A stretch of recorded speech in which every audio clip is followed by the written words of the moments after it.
And welcome to the AEW Dynamite review. We are the Dudley Boys of What Culture. I'm Adam Wilbourn, joined by Michael Hamflett and Michael Sidgwick, here to review everything that happened on last night's episode of AEW Dynamite. But before we get into it, if you're a fan of this sort of thing, make sure you subscribe to What Culture Wrestling on Apple Podcasts, Spotify, Amazon Music, and YouTube. We do daily wrestling podcasts where we not only review AEW Dynamite, but also AEW Collision, Raw, SmackDown, the show formerly known as NXT 2.0, pay-per-views, premium live events. We have interviews, roundtable discussions, and a roundup of the week complete with a very good quiz, of course, on Wrestle Culture. As I said, though, joined by Hamflett and Sidgwick to review last night's Dynamite, the go-home show, Blood and Guts. Indeed. I thought this was an enjoyable enough experience. AEW and AEW Dynamite, and maybe even the pay-per-views at this point, remain firmly in 7 out of 10 territory. And there was a 10 out of 10 moment on the show that I'm really looking forward to going into. Yeah. There was a moment that could have been really strong, but pacing issues affected it. Now I remain in this, quite good a lot of the time, place with AEW. When I say 7 out of 10, I used to, long-time listeners, right, OG mega fans, will hopefully recall or now be reminded of a take I used to have about WWE under Brain Soup Vince.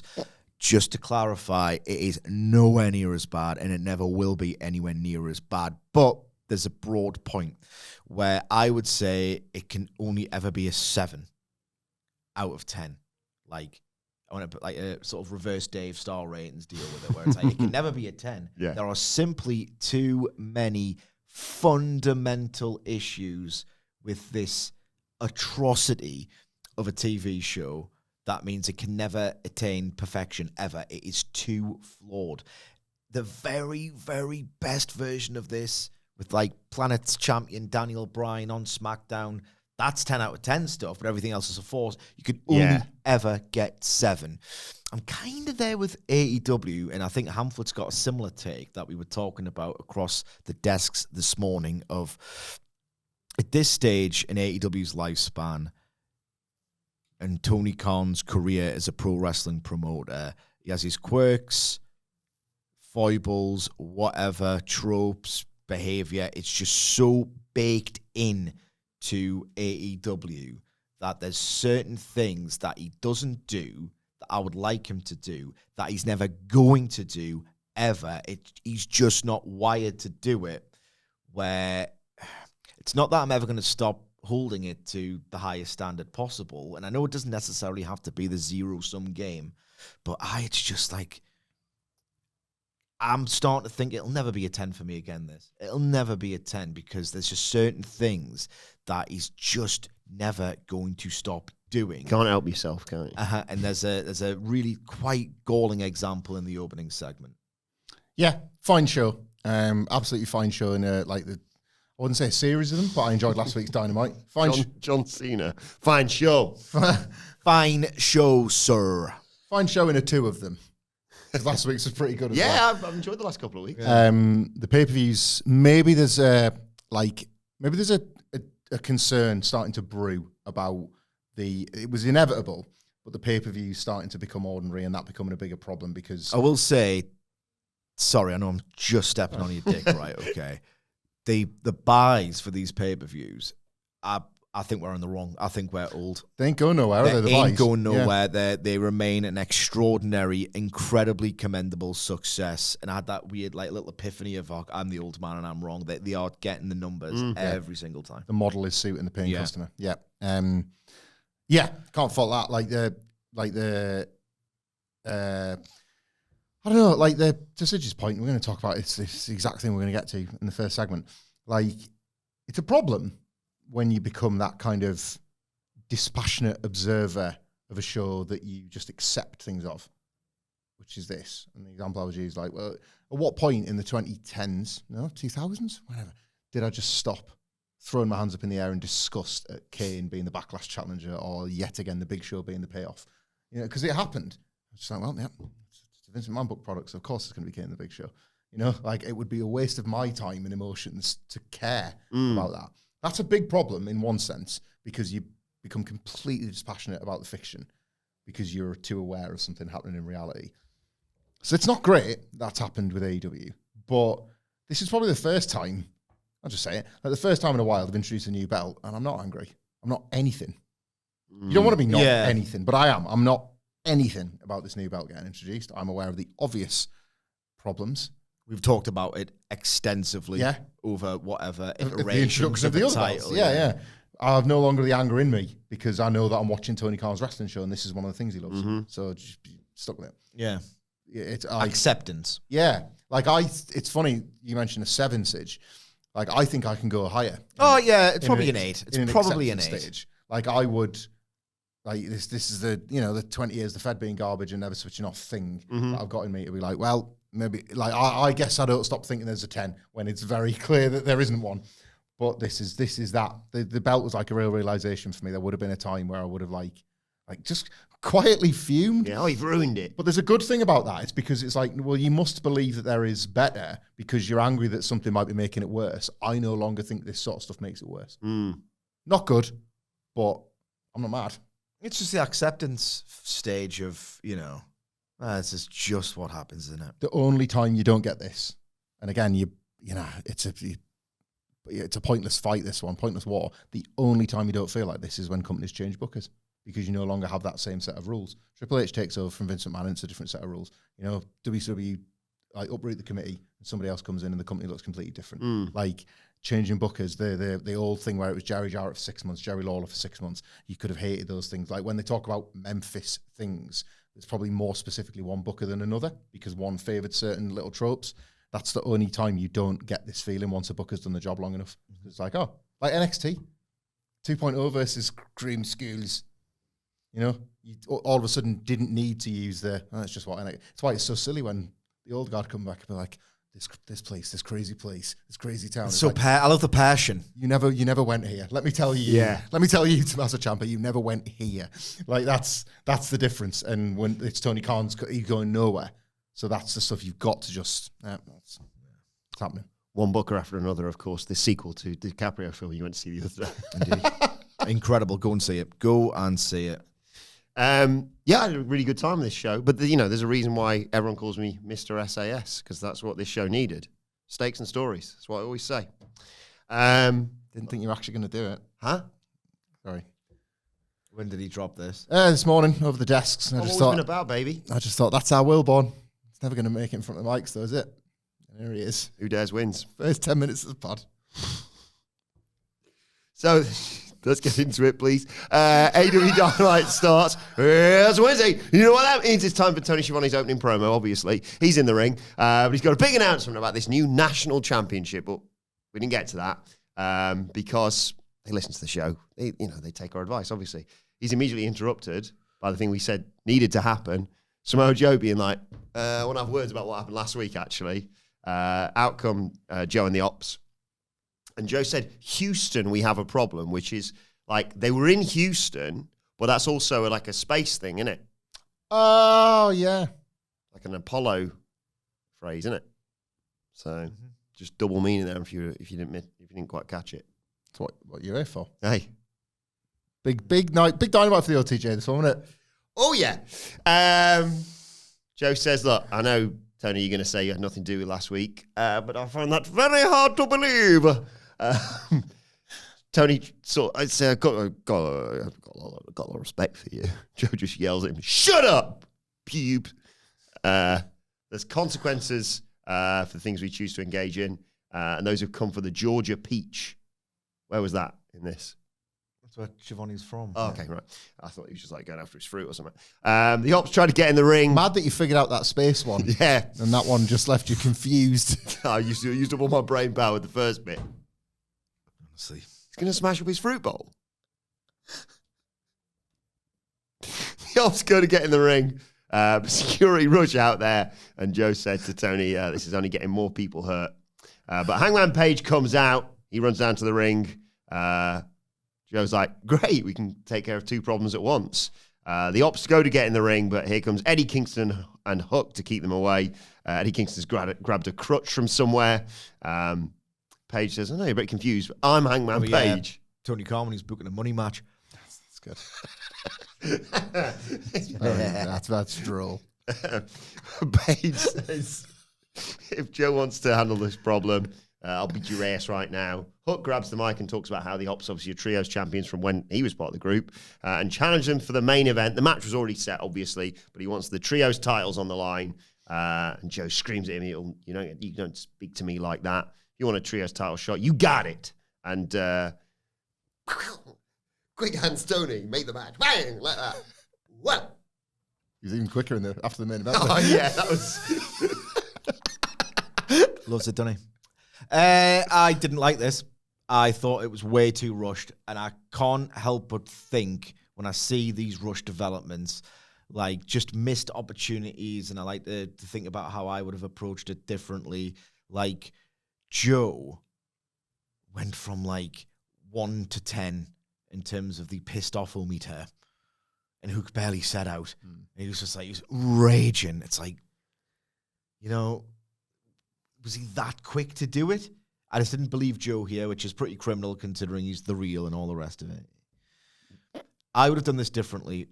The whole point of this segment, right, is like if you put anything in pretty much any art form, medium, or whatever, we are doing this for a reason. And then you put in bold, what is the reason here? Or like multiple reasons.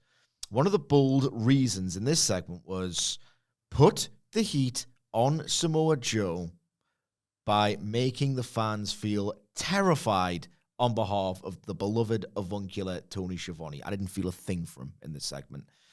Like, I understand why it was sort of plotted and arranged and set out the way it was, in that, like, Tony Schiavone is a beloved non-wrestler, non-athlete, and he ain't getting any younger. So at the merest hint of trouble... Birthday tomorrow? Yes. Did I say earlier? Yeah.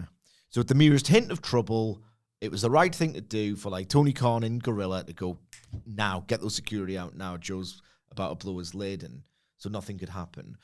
But like, where's the tension and the suspense in that? Surely the idea, and I know this is absolutely eureka stuff for Tony Khan in this blitzkrieg pacing of these shows. And again, this goes back to the intro of we're 6 years in.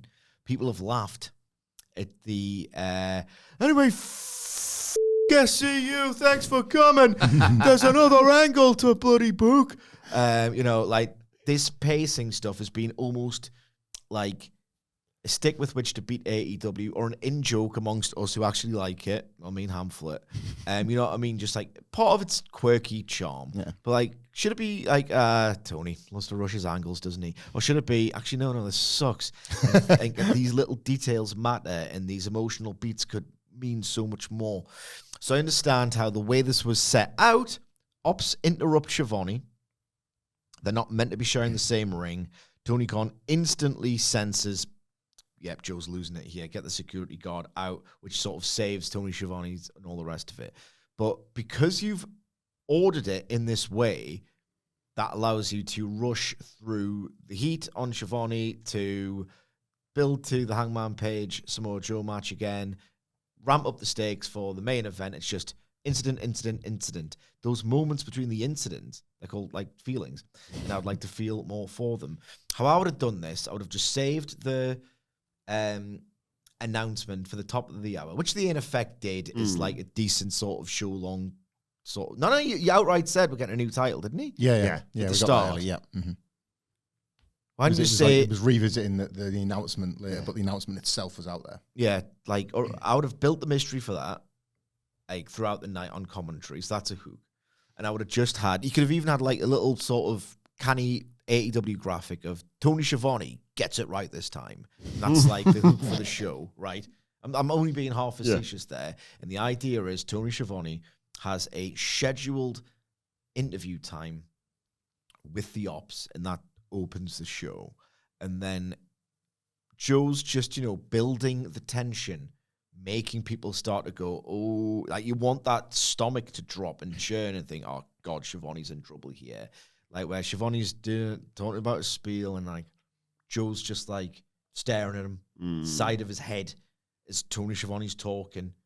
And, like, Joe plays along gently at first because he likes this. He wants to live in the idea of, I'm going to torment this prick and then batter him. So he gets the worst of both worlds. He gets that sense that something bad's going to happen, and then something bad happens to him.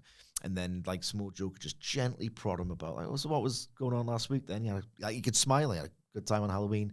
Trick or treat. Trick, wasn't it? Like playing tricks on Halloween. It's like slowly make that squirm, and then it's the atmosphere starts to plummet. People start to get a bit frightened, and then because he's got the Opps there, they could understand, like, you can't have, like, a concealed chair, but then Shibata and Hobbs could sort of, like, from their trunks or their gooch or whatever, brass knucks, so they can patrol that part of the ring where, like, the security or the baby faces could rush in. It's like, actually, no, you've blocked it off. And I don't know the obstacle for the baby faces to get around that, but the idea is you're thinking Tony Schiavone, A, is imminent. An ass-kicking on Schiavone is imminent. And B, I don't think anyone can stop him. Like, just there's so many different ways they could have actually built tension here. Like, Joe's individual performance, he's always good. Like, the way he just barked, shut up. I did get the jolt. But if he'd done that after playing that sort of, like, that Joe Pesci-esque stringing you along, playing you, and then actually, no, I'm not playing. Like, I'm going to hurt you or kill you or whatever. And just everything's just like... Yeah. I need to be kinder to Samoa Joe, because I wouldn't have booked him in this program at all.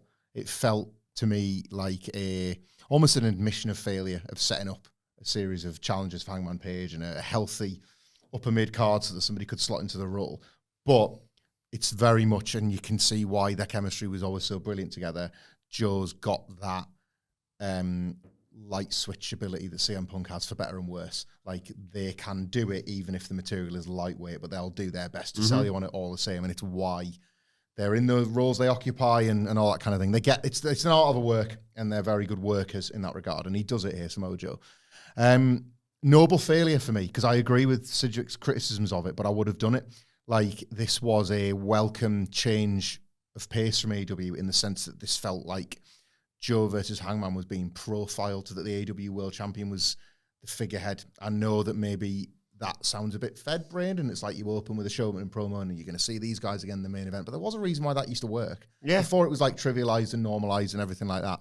And it would, it wouldn't behave AEW to just do this every week now, but they found a way to ultimately give you the kind of cliched, the main event stars are here in the opening promo and they're going to be back in the main event, and like obscure that with booking. It wasn't interruption of an announcement.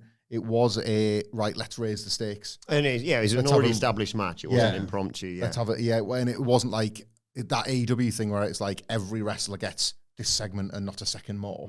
Like, if this had rushed to the match, it would have been like, right, no, here's the Hangman Joe stuff. Done. Yeah. Here's the Death Rider as well. This was a welcome change from that, because it was like, they're not using this to have the match now. It's still the main event. This is still the thing that bookends the show. This is still the big thing, the profile, the traction, whatever. So on paper, a really good way to use some TV time and have a few things overlap.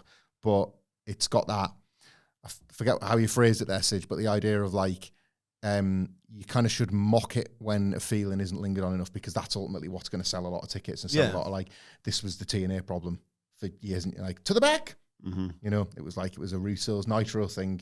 If you feel nothing for any of this, you may as well have not put them out there in the first place. And that's what happened here, is that it struggled to, like, there was no depth of feeling. So yeah, noble failure for me. I would welcome stuff like this a bit more, where like, oh yeah, I know we've done a Dynamite preview and we've looked at a match graphic, but it's okay to use other ways to get you excited for something too. Yeah. And especially in a format breaking way. And the overlap of the announcement was a smart way to do it. Nothing had the heft. Maybe that's the problem with the light switch guys like Joe and Punk. If they're still selling you something that's fairly lightweight, when it comes down to it, you can't buy it because it's a bit. Joe's just a challenger for Page, isn't he? Yeah. He's just a guy for Page to get round to beating so he can get on to the next one. But on this show, there was numerous matches, obviously, for the advantage at Blood and Guts, and we got into one immediately after this with Orange Cassidy versus Claudio Castagnoli of the Death Riders. Before Claudio can even get to the ring, Cassidy hits a big dive onto him, beats him up against the barricade, but Claudio fights back and just chucks him into the ropes and into the ring, basically. Cassidy's using his wiles and speed, whilst Claudio's just, Was it a human horse? Human horse, that was Kevin Steen's description of him. He's a human horse, Loki. Orange Cassidy tried a slingshot DDT at one point. Claudio just caught him in midair. But Cassidy gets a sleeper. Claudio tries to do a sort of giant swing with him on him. Cassidy's just hanging on for dear life. So Claudio snaps his fingers and hits a proper giant swing and chucks him out of the ring while selling his neck as we go to a break. Claudio's in control of all of that. But Cassidy keeps trying to fight back and winding him up quite a lot by going for his pockets. He absorbs gut-wrench suplexes, which only winds up Claudio even more. But Cassidy comes back with a Hurricane Rana in the corner, a drop kick, gets a backslide for 2, hits a PK. Claudio goes outside and Cassidy flies under the bottom rope with a tilt-a-whirl DDT and a diving DDT back inside for 2. He wants the orange punch, but Claudio counters that into a huge Liger bomb. He traps Cassidy in the ropes, hits a load of machine gun uppercuts, takes Cassidy up top. He wants the superplex, but Cassidy hits a stun dog millionaire. He wants an orange punch again. This time he gets intercepted with an uppercut, but he does hit one. Claudio's wobbled, goes for another one, but Claudio catches Orange Cassidy with a pop-up European for the 1-2-3. The Death Riders 1-0 up in this advantage battle. I thought this was a blast. I thought this was really, really, really, really good bit of business. Castagnoli, we have a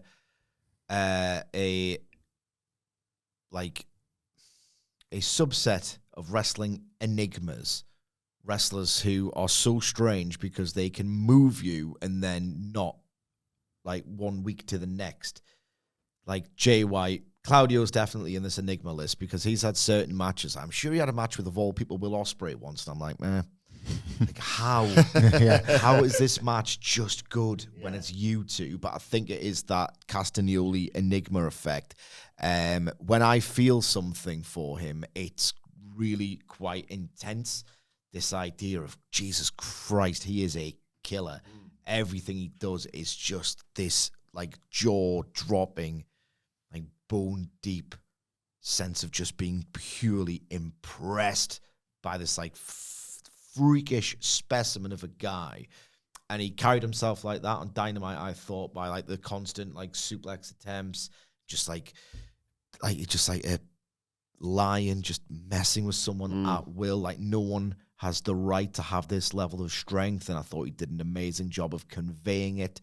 And then because this Orange Cassidy is just an unbelievable craftsman in building babyface comebacks, when Claudio was selling for him, it then meant more, and it just kept building and building and building. Like some of the counters we were talking about, they've got like meshy arsenals, meshy repertoires, like with the uppercut stuff and the they just worked so well together. The reason why it was these two selected out of the various permutations is that they've worked great together before, and it just makes sense that they would work brilliantly together here. This was one of the better versions of this match I think they could have hoped for. Claudio's a freak. When he wants to be, the guy is a complete and utter freak. He's had more really good nights than sort of middling ones recently, I think. Strange to see Cassidy lose, but especially when we've been like, he's just been just a guide since returning from injury. But you'd expect the baby faces to win blood and guts, so I'm not overly concerned yet. And it all feeds into the story of A, Darby was always going to win that leg of this, and B, when Mox inevitably fails the Death Riders again, it feels Claudio's going to be like, well, the Death Riders haven't failed, you failed. Yeah, I've got the job done. With, you used a phrase with Cassidy on that, like the way, like he's kind of he's 50-50 in terms of his results, but I still really enjoyed the booking of Cassidy because you used a phrase that exactly I had in my mind to sort of assess this match, was that like he was going for the pockets, like when a wrestler goes for like an injured leg or an injured body part, it was like, there is nothing I can injure about this man, but if I go for the pockets, if I keep trying to hit the pockets, I'm going to get his brain. I'm going to break his brain if I do it. So like he targeted Claudio's like unraveling anger. I can't outpower him. Yeah. It's a bit when he does it on the top rope, doesn't he? Yeah. He's like planted him up there. It's like, what's he going to do with this? Yeah. What? Like I thought that was a nice. It's the same thing you've seen a million times. Orange Cassidy in the pockets, but like Sidge called him a craftsman. The continued way in which he makes it make sense in the context of his matches individually is one of the things that makes him such a like a magic performer and such a gift to the roster. We had a question on one of our Q&As recently, and like a reasonable one, but me and Sid had the same answer because this is a same wrestling brain take, I think. It was about Ted DiBiase and Mr. Perfect. It might have included Rick Rude, but it was this idea of like, kind of should they have been world champion and stuff. And me and Sid have always just shared the same take of, no. The industry was different. Hogan was on top. Everybody made money. But these gimmick wrestlers, there was an IC belt or there was a division or there was a spot on the roster that like you could get a title shot once in a while, but ultimately your gimmick took you there. And that made sense in that time, I liked it when he had Maurice by his side. Stop it. Huh? Anyway. You just want to jerk it before you come in future. Just having fun. I'm in a good mood today. You're getting sidetracked more and more. Yeah, just happy-go-lucky scamp me. Fappy-go-lucky. Dirty old bollocks. Fappy-go-lucky. The point I wanted to make about Orange Cassidy was I like that. The reason people flag that up is because they'll watch old tapes and they'll apply. Fappy Gilmore over here. It's also very nice. They'll apply modern. Fappy Jizmore. Get in the hole. Is that Happy Gilmore? Get in the hole. Go home. Yeah. That's also what I'm asking you to do. Okay. Oh yeah, Ted DiBiase. They look at those old tapes and they're like, oh, brilliant! Like he'd be a great world champion, and they're viewing it through the prism of like the 52-week churn till the week he's doing it. Right? They're right to with an Orange Cassidy. He should be the world champion. Like he's a Ted DiBiase. He's a Mr. Perfect. He's a ravishing Rick Root, a babyface equivalent of Jim Duggan. Whatever. Like I'm taking that back. He's a gazillion times better than Jim Duggan ever was. Ever. Like, he's a world champion. And the match like this is an example like that for me. He's lost. He's been brought back 50-50. One of the most over guys in the show comes up with a couple of little tricks in a match, and that's what they are. This is a word. You think every challenger could take it off him? Hamflett. Yep. Mid-South Jim Duggan or The Miz? Oh, God. That's a good one. See, I'm a stability longevity guy. More than those moments of electrifying drama. And Mid-South Jim Duggan, as electrifying as those things were, created a narrative I despise. Which is that, like, Jim Duggan's an all-timer. I despise that narrative. Because I didn't even like Jim Duggan as a kid. I was like, why is this scruffy, thick loser hanging around with baby faces I actually enjoy? Oh, off. Like, just got over the Terry Funk thing the other day. Like, a lot of that, as I would learn as I got older, was informed by this adoration for this genuinely, like, transformative chapter of a wrestler's career. It's like, oh, that's why I'm supposed to respect him. Do it. Whereas, you know me, like, my steady eddies, my little stable of steady eddies, they ain't going nowhere. And I mean that in every sense of the word. They ain't going up, they ain't going down. They're just, hoorah, like, for 20 years. Like, hoorah! Tag team. Yeah, that gives Duggan a shot. Yeah. I'd have to go with the Miz. Genuinely, like, just 20 solid years. I love this game. I'm going to come up with a different one later. I like it. It gets me thinking, It gets me like, what matters more to me, We go backstage following this match, and Renee's there with Mark Briscoe, Carl Fletcher, and Don Callis. Briscoe's asked us for this time. He obviously got a response regarding his challenge a few weeks back. I'm not being rude.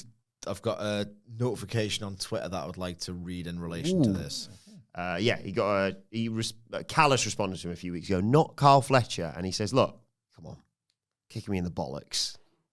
That's not a win. That can't feel good. It's like making out with your sister. Come on.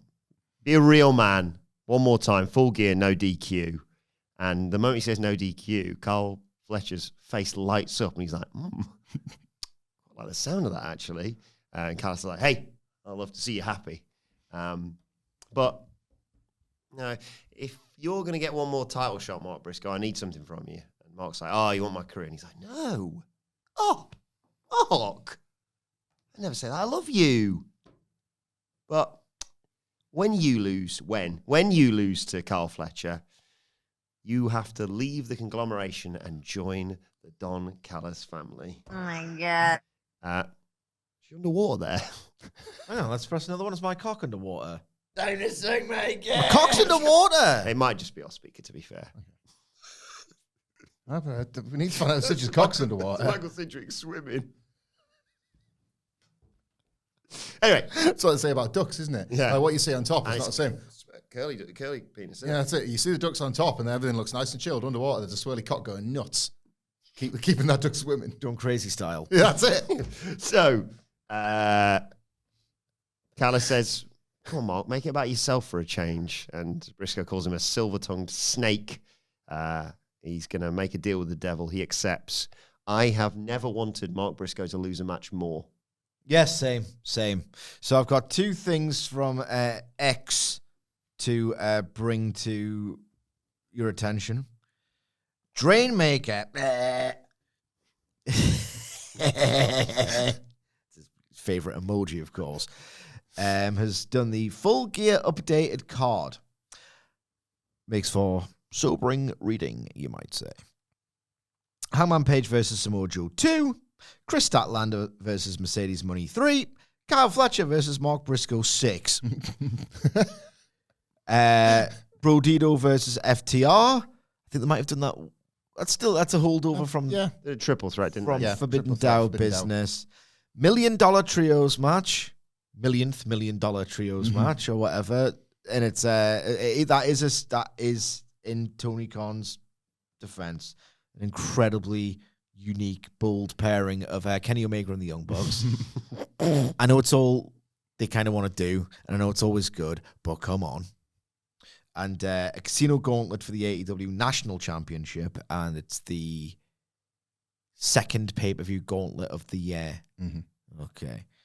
Which brings me to my notifications, because Ricardo at Cardo Skies has said, wait there. I'm left wondering, what was the point of Wrestle Dream? Page Joe again, Fletcher Briscoe again, Ricochet still feuding with the Hurt Syndicate. I'll allow for the Darby versus Death Rider stuff so long as the feud actually ends next week.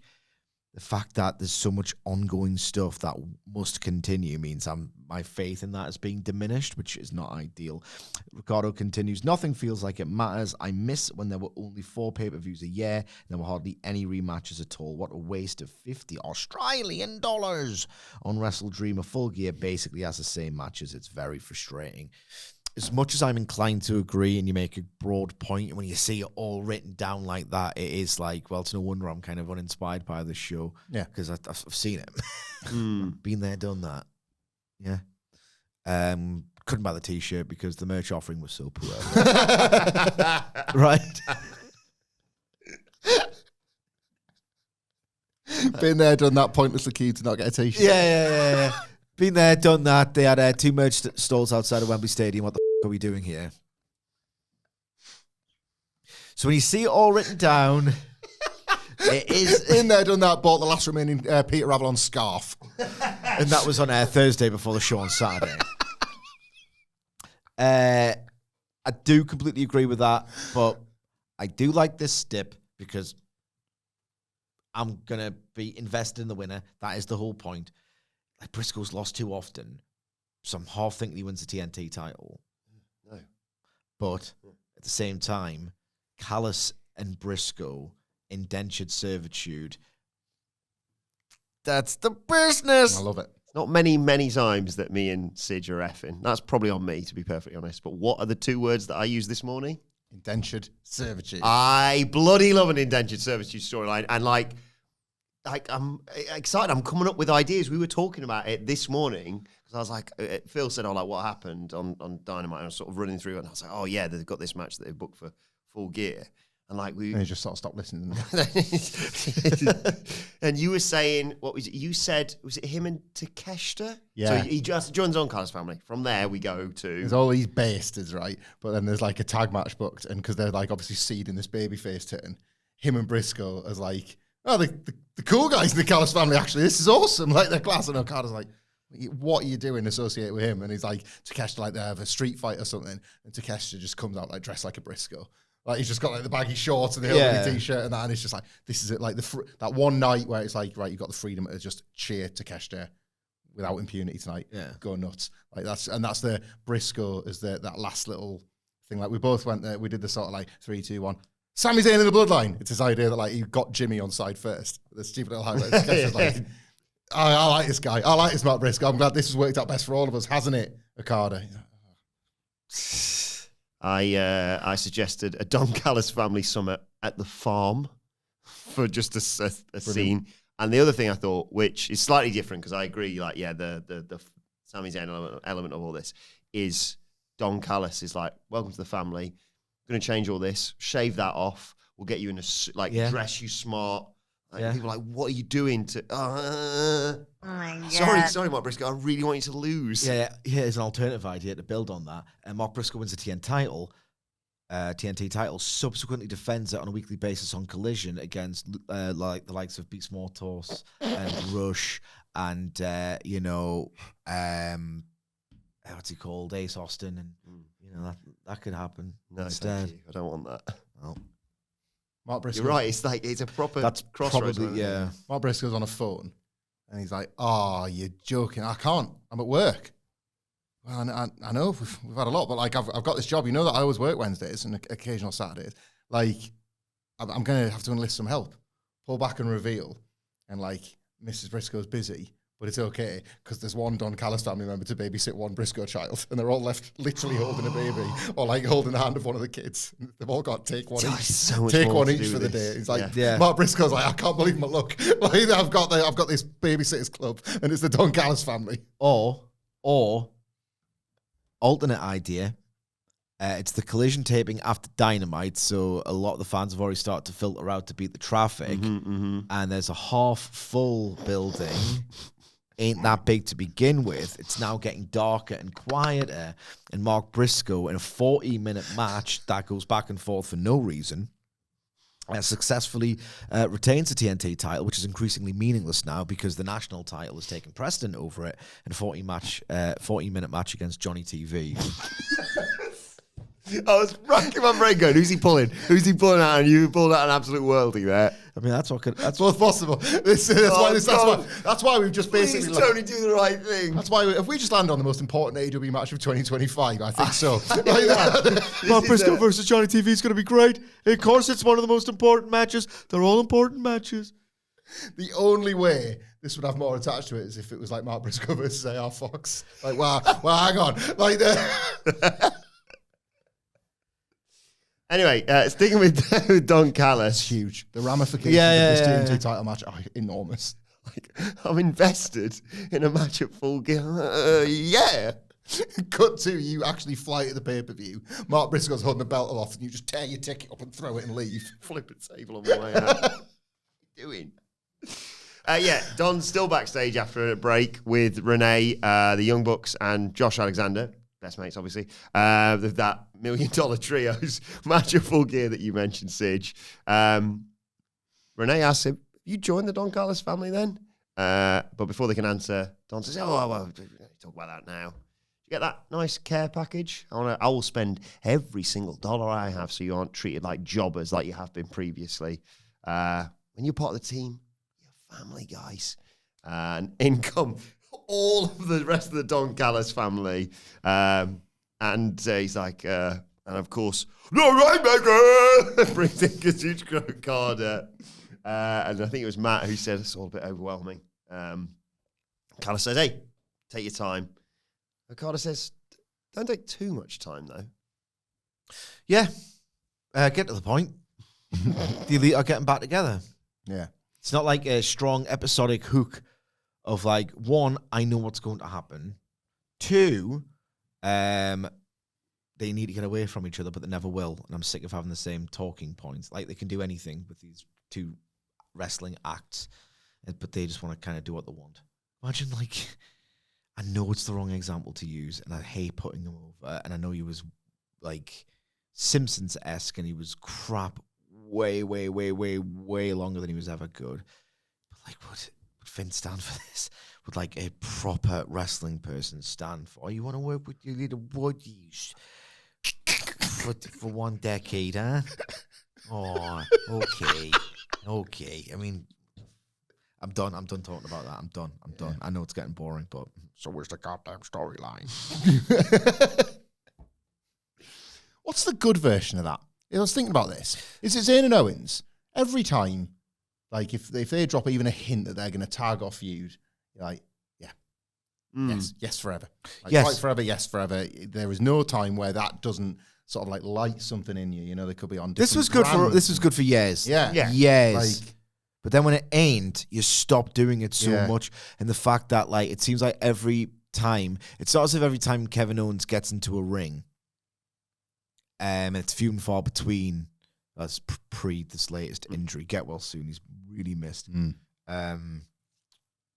It's not like every single time he was in some kind of trios match and Sami Zayn's there. No. And it's not as if Kevin Owens isn't in parallel with this ongoing story, isn't, I don't know, in a world title program with Cody Rhodes that's really well received. Like Kenny Omega's doing none of the other stuff that Kevin Owens would be. It's just this all the goddamn time. That was the Okada business. So maybe I'm being unfair or inaccurate. well, it's Don Callis, if not the Young Bucks. But you know isn't what I mean? Yeah. I hope they don't join the Don Callis family because that spot needs to be saved. it? Mark Briscoe. I'm a big believer in this enormous Don Callis family storyline. The potential, and like here's evidence of it. The Okada Good and Takeshita bad. stuff is the best stuff on this show. Yeah. And the fact that you can overlap with so many storylines. And they're doing that as well. It's not just isolated to the single Don Callis family segment because it can't anymore. There's too many of them. Yeah. Like I'm in favor of it. Like Could you don't book an entire card with people versus the Don Callis family? Do you reckon? Headline by Okada Takeshita. Yeah, you can do a Dynamite. Yeah. There's just examples of pay-per-views Next going. Wednesday is family night. Don Callis family, that is. That's something. Like Sold Out was the night, wasn't That's it? something. Like it Sold Out 1997 was such a woeful pay-per-view. And Oh, the God. NWO at the peak of the powers, it was like, this doesn't work.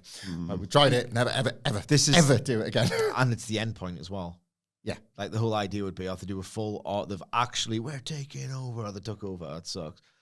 Like Sold Out All right. 97, I think like it's a really small like it's what a microcosm of the problem. But like the worst thing about that show, other than the show, all of it, almost every single minute, and the entire concept and the fact that, oh my God, this thing's doomed. It has to live in this constant state of like a lack of resolution. It's like the roadies. This like little glimpse into the NWO's like interior world outside of Nitro. It's like they're just like sort of like unpleasant guys hanging around in this unpleasant world with big, cool, fat roadies. It's like, oh God, he's a lame. Yeah. You are lame. Okay, like, Hogs and roadies. yeah, well done. You rode motorbikes, and when you're not riding motorbikes, you're on the back of bin lorries. Legend.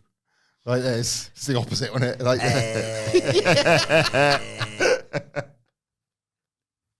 yeah. Ugh. So, no, you can't do that with the Don Callis family. Yeah.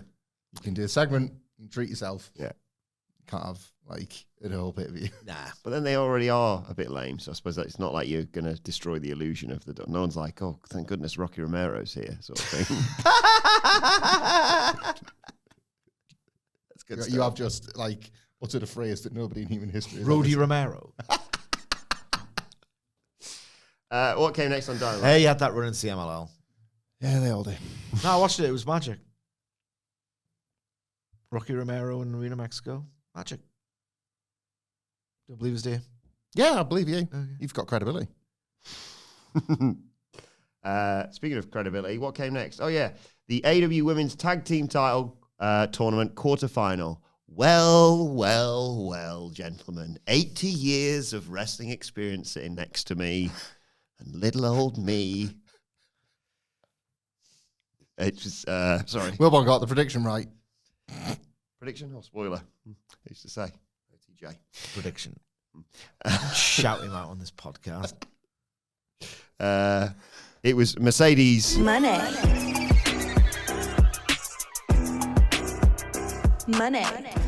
And Athena, of course, versus the Babes of Wrath, Willow Nightingale and Harley Cameron. Moné and Athena immediately jump them. Cameron is worked over, isolated. She gets the hot tag to Willow, though, who comes in with clotheslines and corner splashes and a double shotgun drop kick. Moné comes in to save Athena with a backstabber on Cameron and holds the ropes open so Athena can hit a tope on Willow. And then Athena used Mercedes to hit a gory bomb onto Cameron for 2. Nice spot to take us into the break. When we come back, Mercedes is in the midst of the three amigos. Brings in Athena, but that allows Cameron to float over and make a blind tag. There's a double crucifix bomb in there. Willow just mows Athena and Moné down with clotheslines. Some in the corner, a cannonball. Athena gets hit with a huge spine buster for 2. Moné just gets nailed with strikes, but then a backstabber takes out Willow. Cameron comes in with soul food, but Athena hits her with a front face suplex. Nightingale makes a save with a lariat on Athena, who responds with a double code breaker, sending Cameron falling back into the statement maker. But Willow pounces Athena onto the pile to break it up. Willow takes out Moné with a Death Valley driver, but misses a cannonball in the corner on Athena. She hits spinning double knees. There's a blind tag by Harley Cameron. But Athena gets a Samoan drop fall-away slam combo on the two of them. Out comes Billy Starks to grab the ROH Women's title. But then Stat appears and takes out Starks before chasing Mercedes around the ring. Athena's about to use the title, but Willow catches her with a Doctor Bomb, and Cameron hits her finishing move to pin Athena as Willow and Harley advance. My chopped ass was feeling nostalgic watching this, because even though I thought it was a good bit of business, and I'll go into why, I put my early 2000s head on and got miffed, upset that the best wrestlers didn't win the match. Yeah, me too. Yeah. It's like, well, they're better in the ring, their technique's better, they're better wrestlers, ipso facto, they should be winning. Because, like, I thought really quite a bold move to do. I have, a lot of people have complained that they're not giving Willow Nightingale enough. Pretty big win for her here. Like, you know, I've been moaning a lot for years that, Christ almighty, 95%, actually 99% of Dynamite TV matches are predictable. Shut up. This wasn't. Bold as ass as well to do it in the first round. It's quarter final, but it's the first round. And yet, so I'm kind of broadly in favor of elements, almost every element of this, in that, Jesus Christ, that was a shock. They're doing something substantial, it seems like, with Willow Nightingale. And the lesser used members of the roster, for which ultimately this tag division exists, are being pushed to the forefront of it. I will say this match was really good. Shockingly good at points.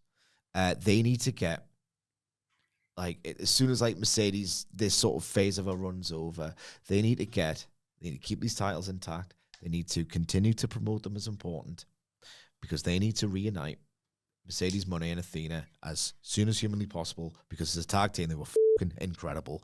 Like, some of their stuff was, is this the first time you've teamed? There might have been a little couple of things on Collision earlier this year. I'm dimly they are sensational. We knew it from the moment they did that. Yeah.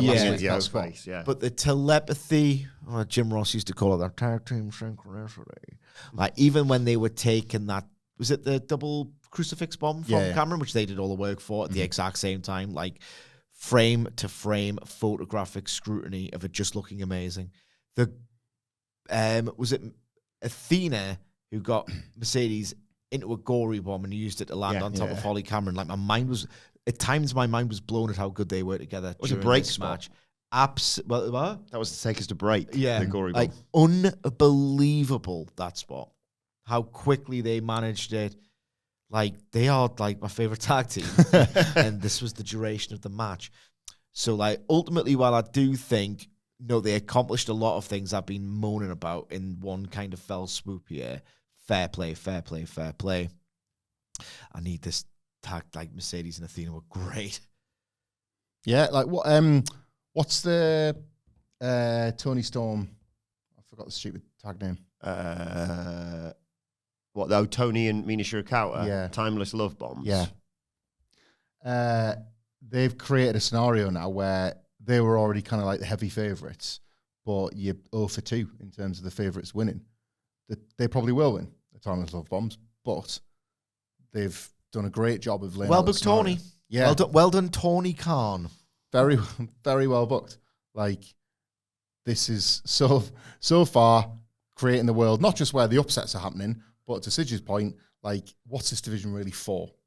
You know, it's for exposure for women that aren't getting it, like, enough of it. It's for creating, because titles in Tony Khan's mind is what like creates a reason for TV time. So that's what we're getting, and it's how you flesh out the division. It's how you have more like matches, shows where there's more than one match on, because it's like, well, they're in the tag division, so they need their match.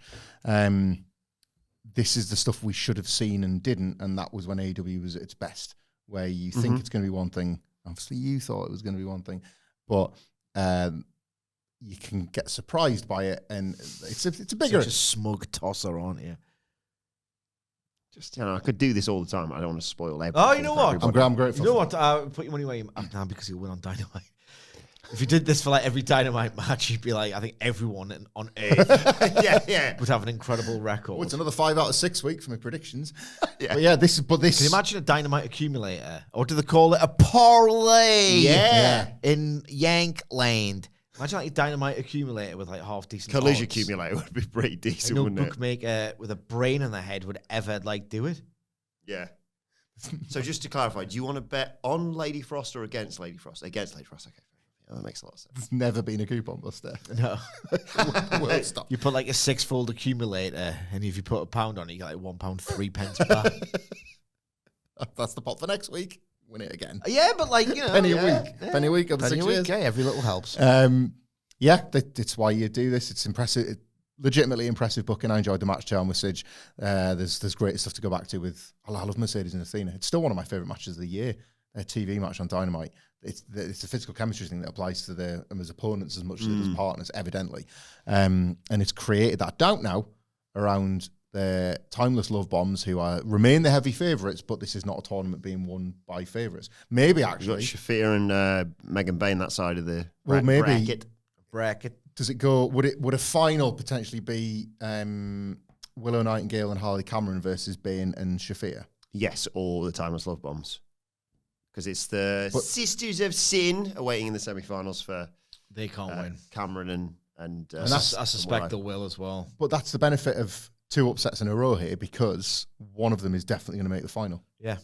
Which is unexpected. You wouldn't have had that from him. You might have. Wouldn't have had that from the very beginning of when you see the brackets. And I really like that. I like feeling surprised by an AEW tournament. Yeah. It's a nice feeling. It's been a good, well-booked tournament. So and I was angry that my favourite wrestlers didn't make it. Yeah.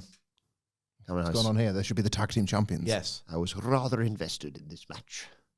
But, very happy with the result of it all. But I 100% agree with you, though, by the way. Weird guy. I don't like that gimmick at all. Posh smug, my new bit.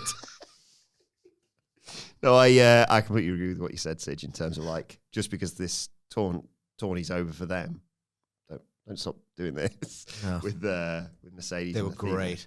A gory bomb did something to me. Something hot. I need another.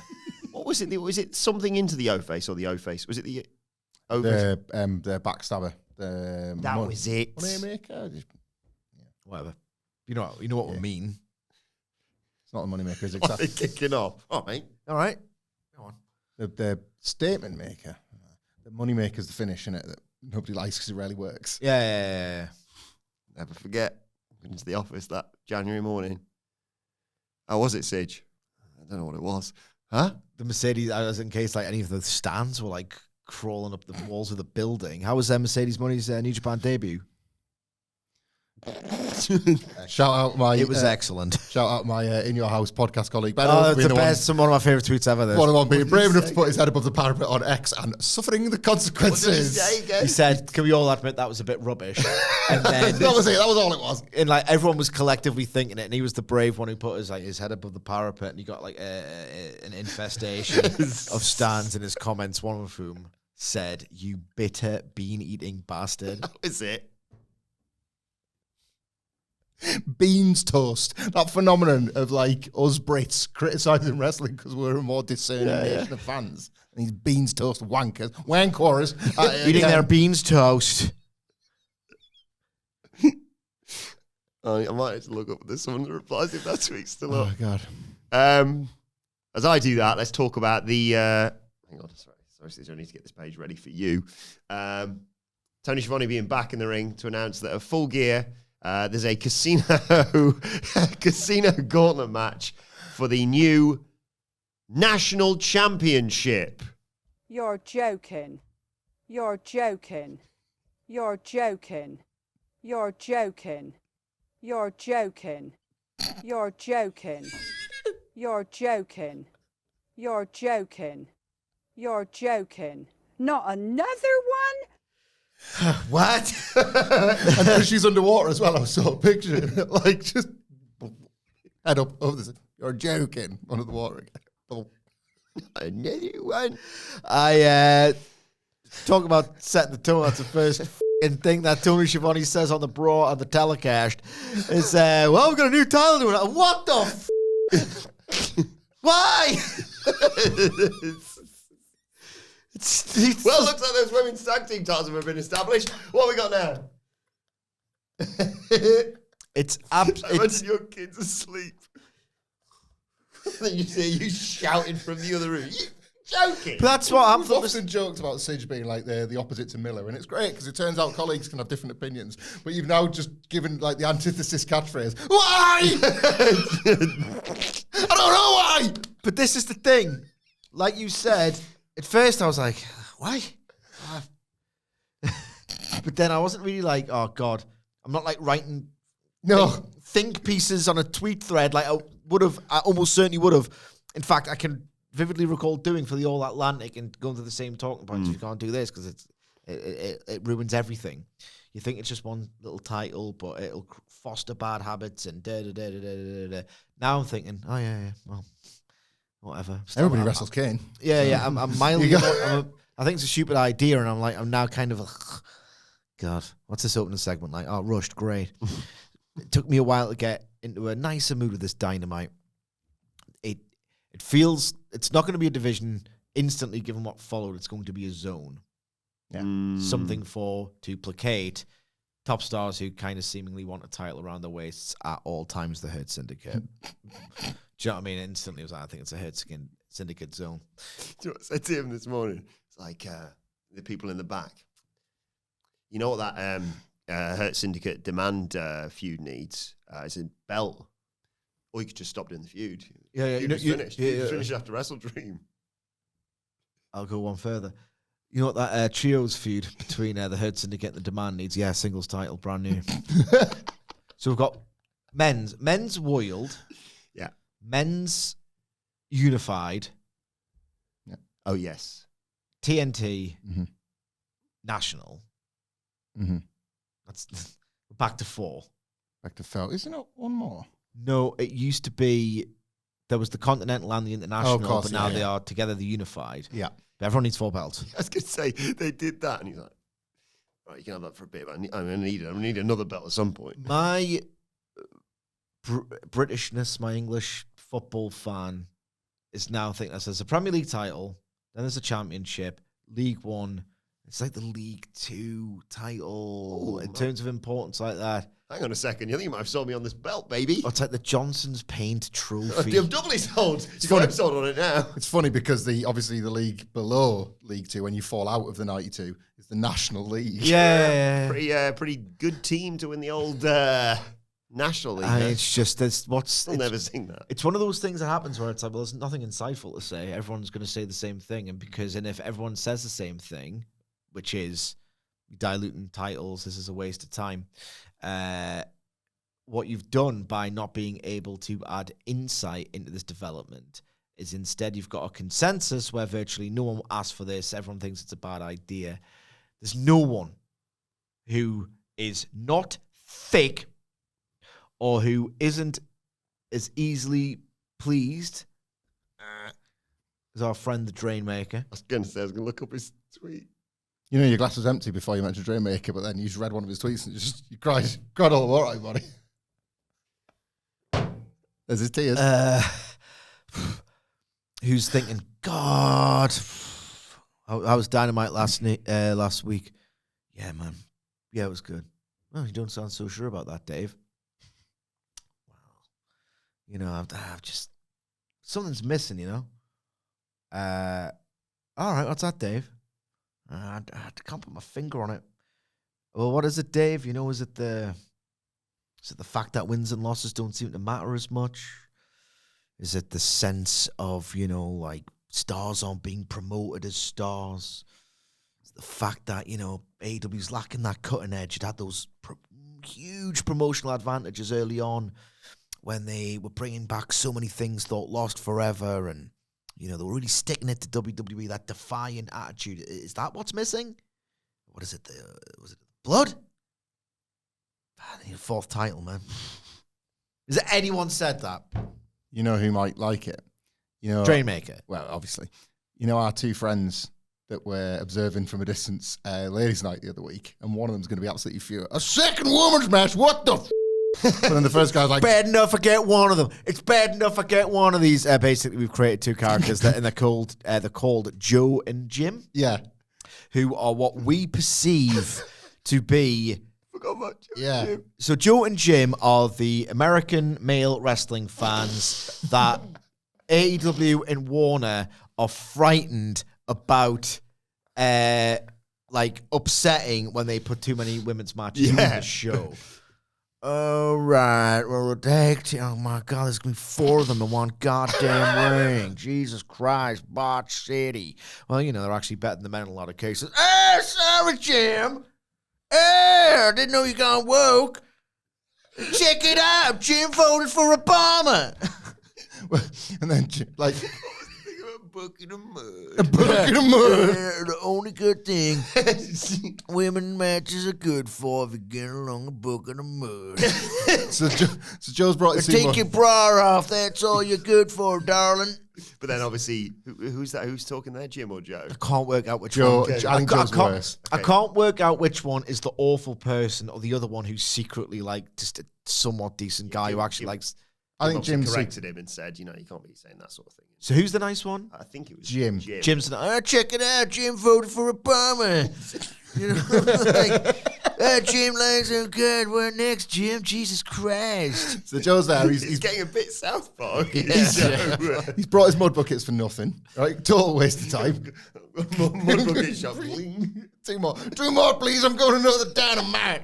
Oh, God. Do you not use last week's? I need 2 more.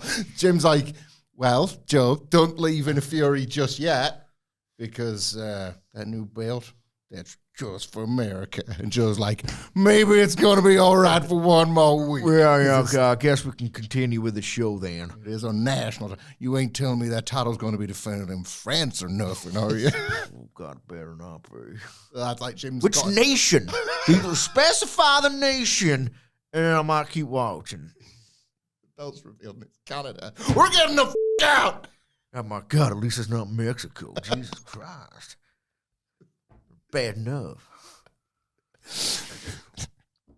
Yeah. So We haven't even got into this segment, by the way. I've just said the words national championship. well, that's Jim and Joe. What is he, They said they run a security firm, of course. Yeah. Apply for the patent on it. What the hell? It's Jamie Gibson. They talk about, Tony does, whilst he's doing this, by the way, this was what made Draymaker cry laughing. MVP was checking his face to make sure it was still Tony Schiavone. He talks about 40 years since the National Championship has been on TBS. Wrestlers backstage lining up, wanting to be a part of it. What have you said about it? Bobby Lashley and Shelton Benjamin come out. They're the first 2 people announced for that match. MVP's there. And Schiavone obviously suggests could come down to those 2 basically. MVP names the likes of Paul Orndorff, Jack Briscoe, Dusty Rhodes, Wahoo McDaniel, Nikita Koloff. But he says in terms of these 2 fighting for the belt, we're businessmen and we'll do what's best for business. The winners in that scenario is the AEW viewing audience. The demand come out to interrupt. Ricochet says he's going to make this as quick as possible because he don't want to be in this trash-ass state. But he wants to give the Hurt Syndicate credit. Doesn't matter how old and hobbled they are, he admires them. He's spitting out facts. He promised that the Syndicate will never win gold. Asks Lashley how his back is after last week. And then, checking my notes here, Sidge. MVP cut him off mid-promo. Yelled at him, yelled over him, basically. And Ricochet said that they're going to be the national champions. And MVP says... Bill Watt's still alive. Tony Khan needs to just get a bit of a backbone. Like a bit of a backbone. This has gone on forever, this. It's gone on forever. Well, a couple of months. This MVP stuff. Like, Tony Khan needs to channel the spirit of the Taskmaster. Not Bill Watts. Terrible example. Yeah. But like a disciplinarian. Yeah. Graham Souness. Yeah. Okay. Yes. Yeah? Yeah. Just someone with a bit of backbone, right, who can just say, shut up. Shut up. You kind of keep doing this. Like, you can't. No. It's not great, is it? Wasn't great around this because you already, you said it straight away. There was an immediate Hurt Syndicate vibe to this reintroduction of this belt. And then when MVP's kind of tanking the segment, are they going to lay cool this? Where they just both win it. Well, and half, you know what like, they're going to you know what they're going to do, don't you? Go on. In the Casino Gauntlet, they're going to demolition that bitch 1 and 2. Yes. That's awesome. That's pretty cool. That could be awesome. And then, National title, forgiven. thing is, demolition in the old 89 Rumble, like, we're in for like the first 5 or 6, and then naturally the ring fills up. So you can only compete for so long, and then you're eliminated, surely. Hurt Syndicate demolition that bitch, and then run the field. So Hurt Syndicate demolition that bitch, and then 1995 that bitch at the same time. Exactly, same time. Yeah. When else did they do that? 1999 and 2007. What's that? Where the first two are also the last two.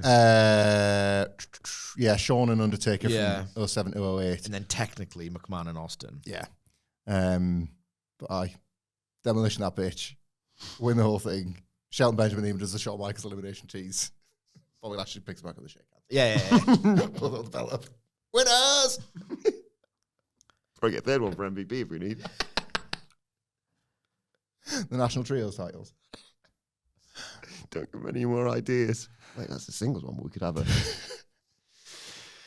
Jurassic Express are walking backstage. Jack Perry. It's a title belt shop, but it's never needed to close because Tony Khan's kept it constantly. It's got a revolving door. There is no bell. All right, Tony. See you later, Tony. Morning, Tony.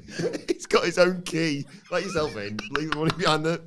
It is wild, though, the trajectory. And this is why you can't keep making mistakes or just doing everything that every wrestling promoter does, because eventually you will just, you'll just make your audience jaded. I do vividly remember that, what was it called? The All Atlantic. I was like, I'm really cross about this. This is like the beginning of a really bad slide into just everything that's ever been done. And now we're in it now. It's like, well, who cares? It's like a theme. When you mention that one, it's like a theme of AEW introducing titles is anger. Yeah. I remember that one. Like, sort of, everything's going really wrong. What the...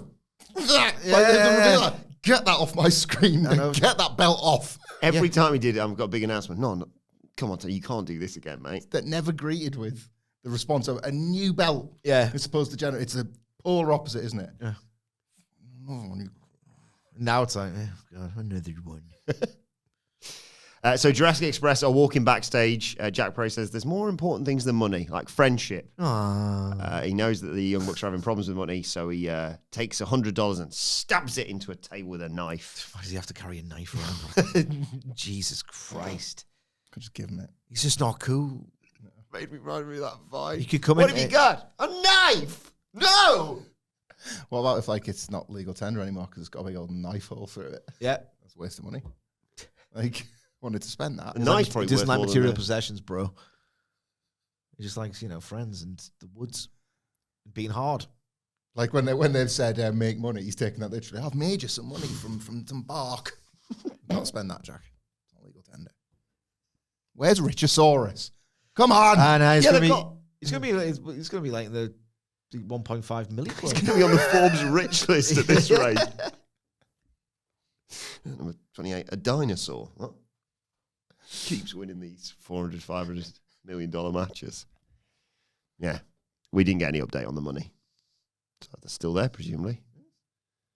Then we got match 2 of the... Time is it? All right. Blood and Guts. No, yeah, the Blood and Guts match. Advantage battle. Second match on Dynamite. Darby Allin. It's only the third. Darby Allin versus Daniel Garcia. During Garcia's entrance, Mox was like, please win. Please get it done so I don't have to face Roderick Strong on Collision, probably. Darby Allin double legs him early. Garcia cross chops his windpipe to fire back. I love that. Yeah, just Little based. Garcia's in control, but he does a bit too much posing. So Darby Allin takes back over. Somersault dive to the outside. But Darby Allin, following this, gets trapped in the ring skirt. Love that spot. And Garcia hits a boot and then slams him into the ring steps, takes to a break. When we come back, they're both reversing submissions.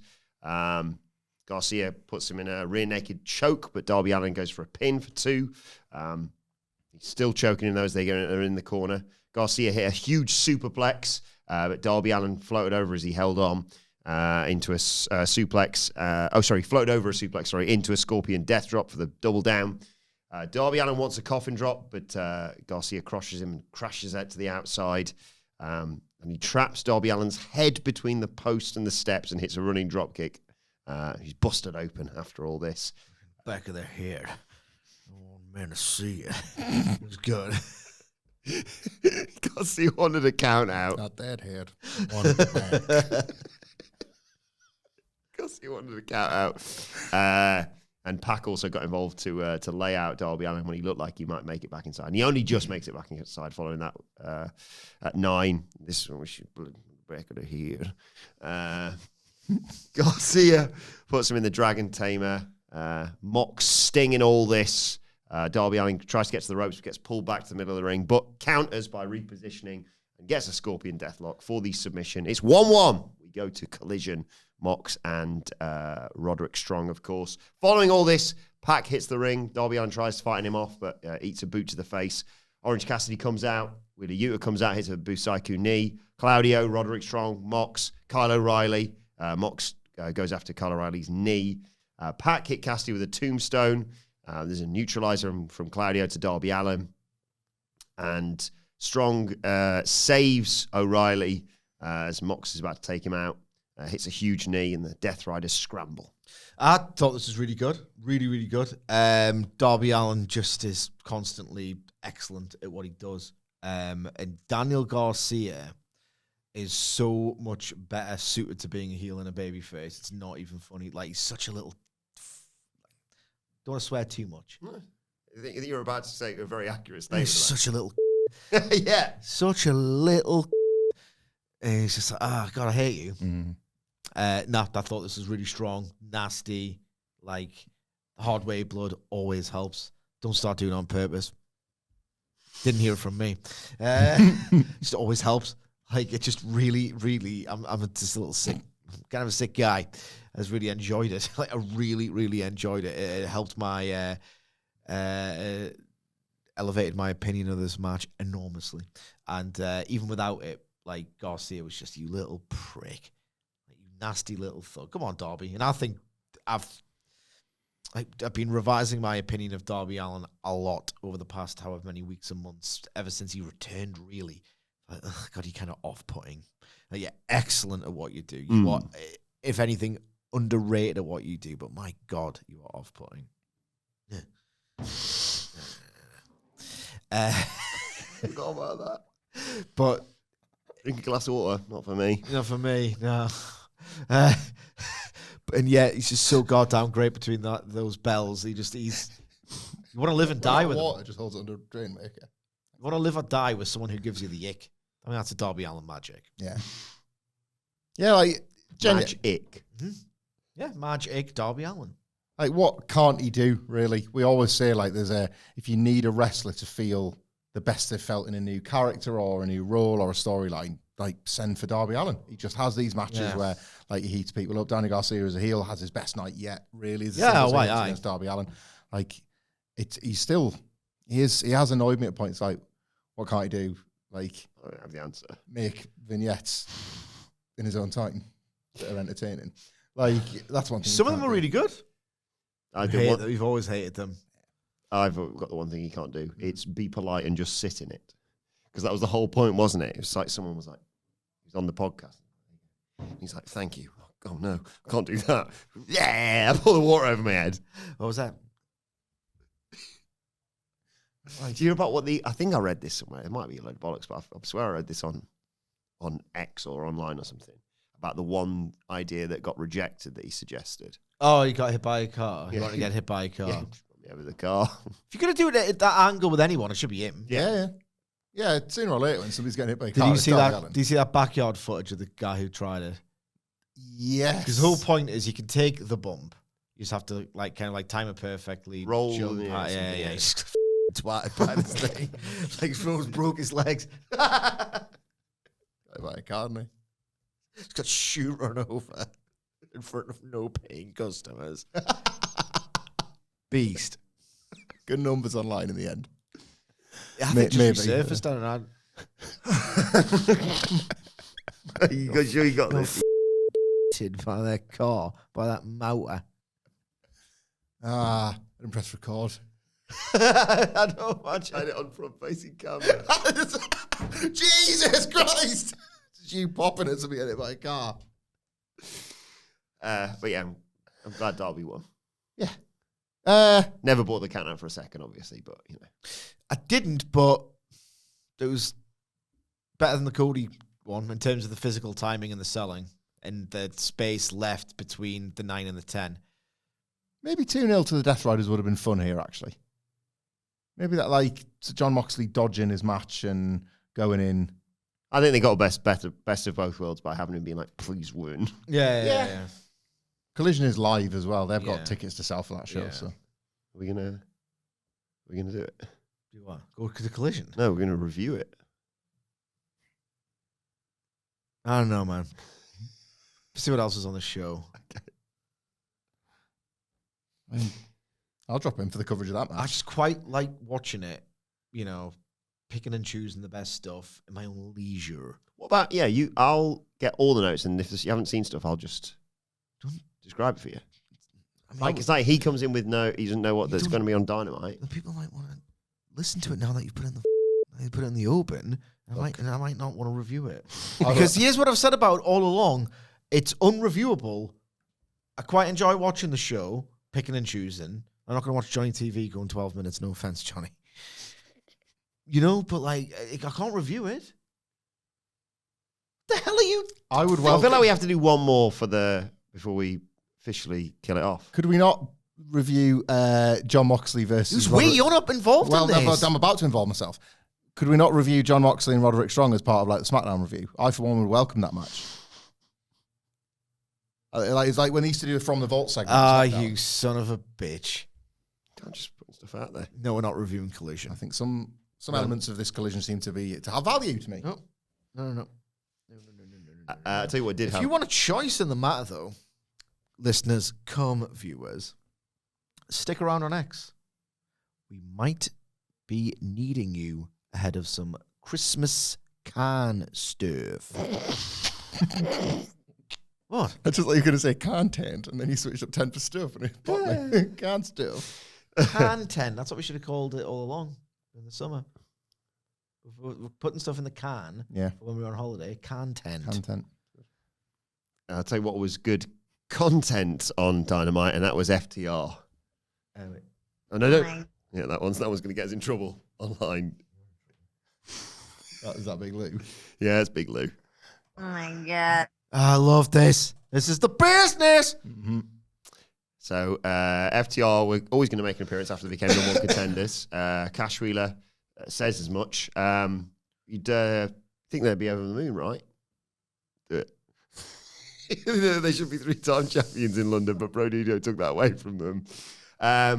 They've got a bone split with them, but they want to do it face to face. Call them out. Brodido, cowards, don't come out. And Dax was holding the ropes open for them and everything. I like that, man. But then He's so good at being a disingenuous player. He's so good. Go on. We cut backstage, and Renee Paquette's like, "You doing Stokely?" And he's like, I'm having a bloody nightmare trying to get Brodino out of this locker room all night. Just not, I can't get the door open. Do you want to watch The Wire on HBO Max instead? Dax Harwood, back in the ring, says, darn it to heck. He was looking forward to shaking hands like gentlemen. But got the second best thing. Bandito's family's ringside. What? Oh no, what's about to happen? And they go over, and there's... I hate my wrestling brain sometimes. I like to think I'm quite on it. Got the beautiful old grandma to get the heat on her next week. Yeah. Why didn't I think of that? Brilliant. So there's, Bandito's grandmother, Gravity's there as well. The one flaw in the segment is I just sat there and took it for way too long, but never mind. Never mind. There's 2 flaws to an otherwise 5-star segment here. Forget him not. I'm being Dax Harwood. You don't have to play the grandmothers, it's fine. Oh, it's Bandito's grandmother. So heartwarming you got to attend your grandson's match. How old are you? You don't look a day over 113 years old. And, just celebrated Halloween, Day of the Dead. If we're doing that, you definitely take the cake for that. Good. It's heartwarming as well, how much of a star Bandito's become. How proud are you? Obviously, doesn't let her answer. Long-running bit this, I like it. If you promise to be a good girl... I love it! This is the business! Maybe me and Cash will adopt you as our abuela. And how about we seal the deal? All kiss on the cheek. And the lovely grandmother gives like the softest slap ever. But she slaps him and he's so... What? So they beat up Gravity. He pulls him. And then they cut backstage. This is an awesome visual as well. Stokely's there, watching The Wire on his phone. He's here banging. He's like, nothing going to do anything here. And then just a hole appears and Brody King's arm comes through it and grabs him. They get out there, obviously. Gravity's about to take a spike pile driver when Brodino hit the ring. An FTR bail. Wonderful. This was absolutely majestic. 4 3/4 stars. I'll very quickly run through why they had to knock that quarter star off the angle. 1, Gravity just sat there like a bitch. 2, that was a fake wall. Yeah. But it was too good an idea that got the 2 characters and their essences over so well. Like Stokely Hathaway, what an absolute bitch. Ah! And Brody King, this like, and Brody King, this like ridiculous. You can go through walls, heavy air quotes on walls. Oh my God, I love this. That like, what I want out of pro wrestling is to make noises. Ultimately, that's all I want. You can articulate it in different ways, and I want to scream. I want to scream, oh my God. It's like when Jake Roberts on that old RF video shoot when he's talking about psychology. It's, it's like having sex, man. It's like you can't bust too soon. You can't make them bust too soon. That's key. It's like I just want to make noises. I want to go. Ah! I want to cackle. I want to howl. I want to wince. That's all I want to do. This was the rare thing in 2025 that just made me make a noise, and I made loads of them. Loads of them. I cackled at the Stokely bit. I cackled when like Dax Harwood was just being a complete arsehole. Like, I know it appeals to my comedic sensibilities, this kind of thing, but you were raised on just entertaining arsehole heels who get off on being horrible in the black comedy of like, Bobby Heenan and like. This is the business. That's what I love about it. I love this. Day of the Dead, you take the cake. I love this so goddamn much. Absolutely near enough 5 stars an angle as it gets, especially for like fun mid-card fare. Like this FTR Stokely stuff is incredible. It's been one of the true highlights of AEW TV over the past year. He's finally found what fits. It's finally found I'd what given fits. up Stokely ever. Yeah, same. I was starting to think the opposite of what you should think of a Stokely. Like, actually, he's bad. Yeah, this stuff is incredible. Dax Harwood was majestic. A disingenuous prick, the black comedy, the joy, the baby faces coming down to the ring.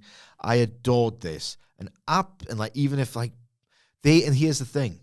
When they were, Like, that is the shoot. It's not a stunt granny. It's a shoot granny. Right? If they were just casting, they couldn't have found a nicer, sweeter old woman if they tried. Yeah. Right? And yet they didn't have to, because Bandito's Nana Yes. is just this wonderful old lady. And she got the piss ripped out of her. It was magic. The wall. Love the little kiss and cheek, probably. Yeah. After I've just slagged you off because you're 113 years old. They're like the wall. Gravity sat there. Good point. Gravity sat there, golf crooks in it. She is old. She is. The prop wall, like, it looks silly, but I welcome that sort of stuff. It's like the Lance Archer one when he bopped the guy in the ceiling, yeah. Like, it's sort of, it's almost better for how daft it is, isn't it? I believe Brody King can punch a circular hole in a wall. You know, Yeah. Sorry, finish, and I've got another point to make. No, Sorry. I just agree with all of it. FTR's a year as well. Like, it's been, like, not revelation. They were always brilliant heels. But this tone, I don't think exists anywhere else in AEW. The type of, like, the measure of when to go with the heavy heat versus when to do the comedic heat, like, FTR have got it. And I think they've got it on a level that I can't think of anybody else in wrestling, let alone in AEW. Yeah, they're amazing. They know the week to make it serious. Then you get, there's been a few of these stories where they get daft like this. Their Cope and Christian one was the same. Like, they had a couple where it was like just piss funny. And then there was like, oh, now it's time to get violent. Now we're going to like turn it like the ECW arena heavy heat stuff. They're back to being masters this year. There were reports a while ago that Dax Harwood is one of the ones that Tony Khan leans on for like creative ideas, like this weird sort of, is he joining the creative team or what? You know, when there was like 50 of them, Jesus. Yeah. And I had to clarify, no, we're just, you know, we're sounding boards. We are trusted to come up with certain ideas. Like, could Dax Harwood be a booker? Did he hear his old podcast? Yeah. Shouldn't have done it. But kernels of ideas that he said, oh, I wanted to do this. It wasn't approved as an idea. He's great is putting these things together. I want to know what a Dax Harwood booked program looks like, genuinely. It's closer to like informed internet fantasy booker because it's all based on what he loved, isn't it? Yeah. And wanting to, this But was he a great gets it example as of well. that. Yeah, like knowing when to do it and how to Yeah. perform it and that, and like it's stuff that he loved and would like to see done again. I'd say that was like key to the Revival's initial success, like breaking through, you know. But you get is like actually, like in the context of AEW, you get way more of his ideas coming through. He's class. Love this segment. Following this, we get a video package on Blood and Guts narrated by Dean Malenko. It was great. And then we get the second women's match of the evening. Match one of the Blood and Guts Advantage battle. It was Megan Bayne versus Mina Shirakawa. Aminata injured. That sucks. Yeah, bad news up. Like Ford and Aminata just going down at the worst possible times. Get well soon to both of them.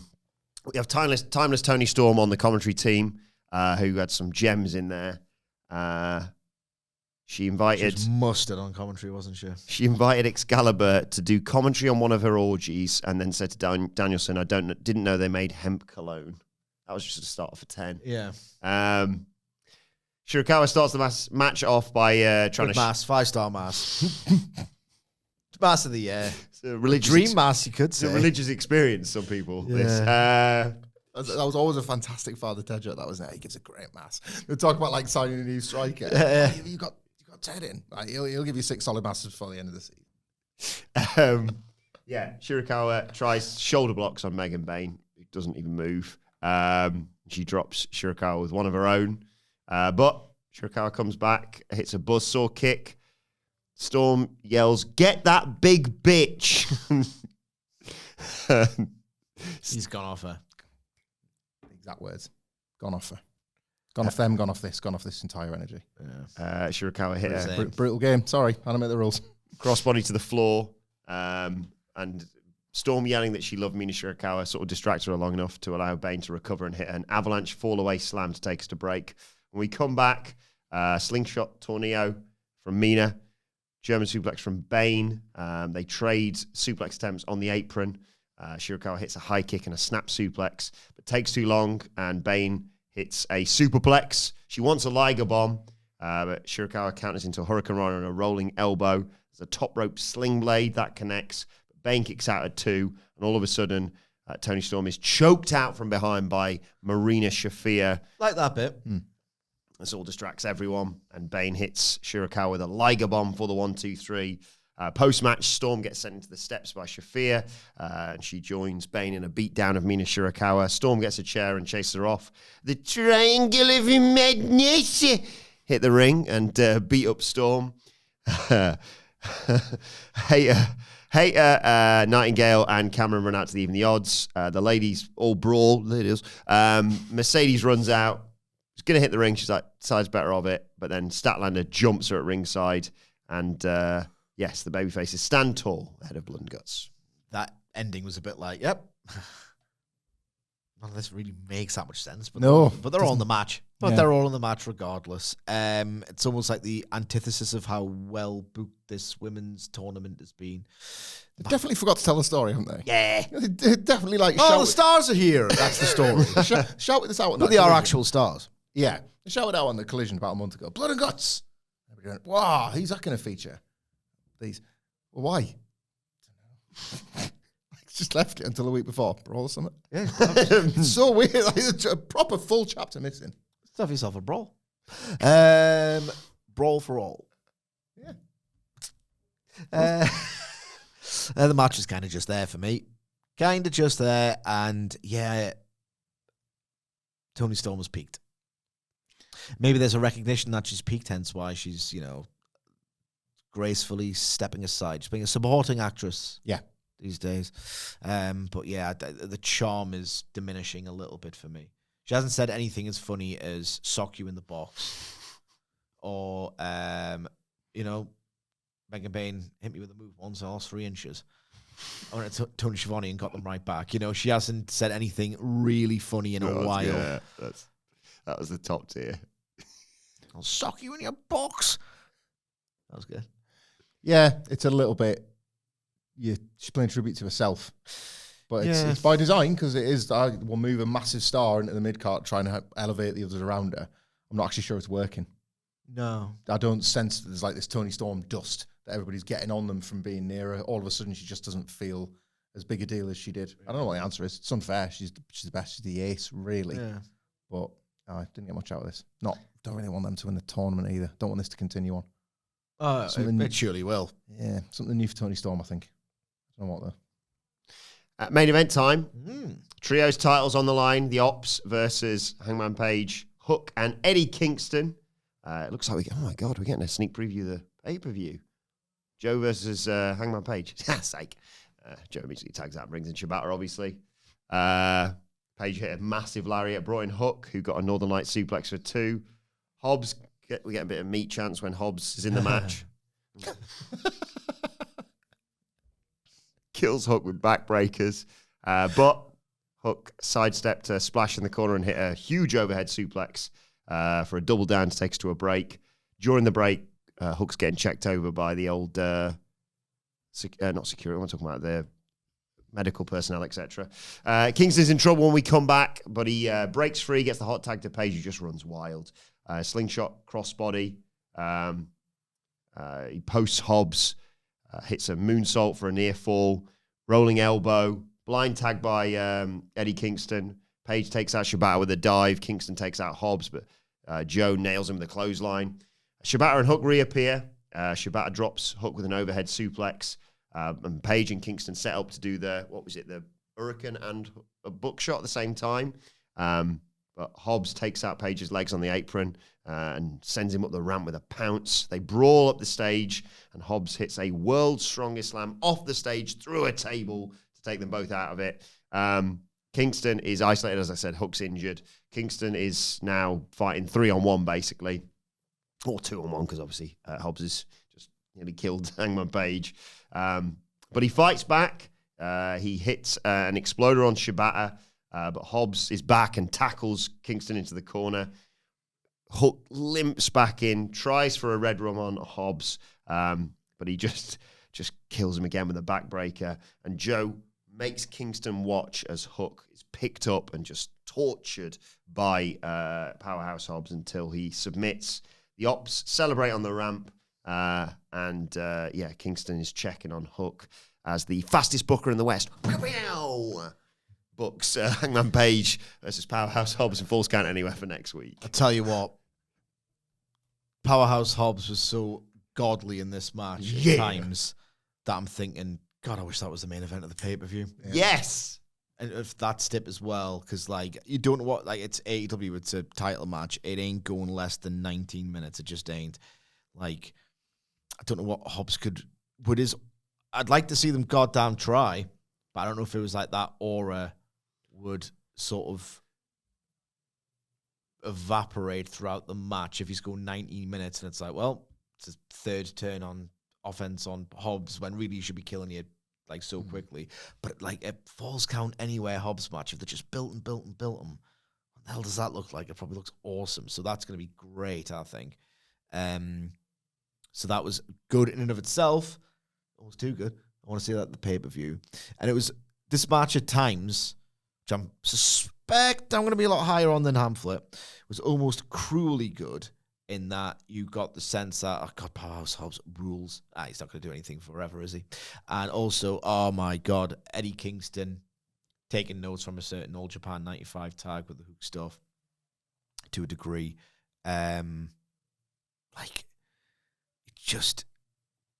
You never stop believing them in those little moments of, God, he's going to chin them all, even though, like, look at him, he looks like nowhere near as impressive a physical specimen, but, like, with his body language and all the rest of it. It was hard. It was like, I think it required a bit of imagination in terms of, I'll pretend to buy this wrestler doing this, even though I kind of don't know Mo.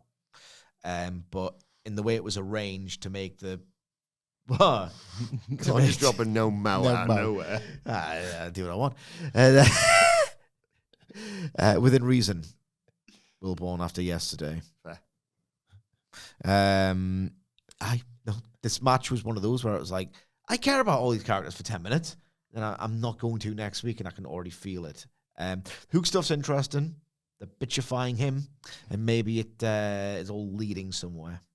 Yeah, I'd put this down as like another noble failure on a night of them for this lot, because I liked what they were trying to accomplish here more than the execution of it. I was pretty bored by that. I don't really like the cast of characters that much, but I can see what they're working towards, and I support that.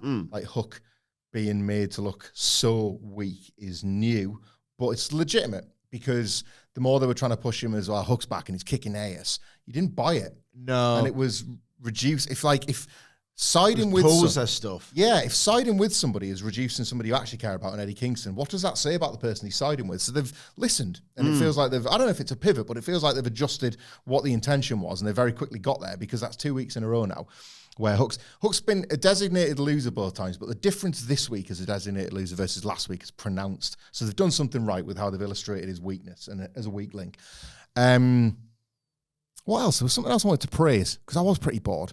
Shibata was good here. Yeah. He was feeling himself as a heel. Like, and I know that, like, Kind of felt he's just been sort of along for the ride. Yeah. Like, Joe's out with heels now. He's like, okay. Yeah. But yeah. the only time I've seen him work heelish, it was such like the difference in what the persona was, which was you abandoned New Japan and you have come back. Like, this utter disgraceful act is so different from it's bad now.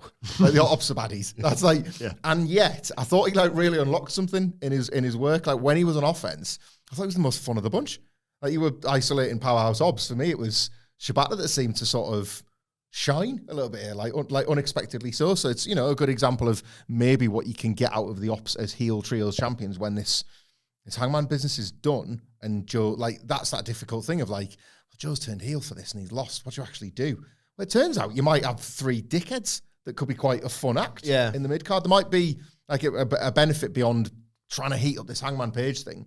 Like, it's really hard typically for that challenger to then rebound. But I don't know, they were showing me an act that might have a bit of juice here. So not a total waste of time. I did love the speed though. What a backhander. Well, Just did love the speed of just like, there's 10 seconds left on the show. The 3 has just been counted. The heels are celebrating. The baby faces are selling. Quick! Has that not been funny? Like, for my sins, you could do with a quick draw, couldn't I it? sometimes try and torment Grok if I'm really bored. because you can get these AI to say anything they want, and you call them out, and then you say it to them. It's like, well, don't have a fixed opinion. It's like, I don't know, I'm receptive to all ideas. It's like, you little bitch. You got no backbone. You got no spine. How am I to take? You got no credibility, and is that the whole point? Good thing I said she has bullying AI.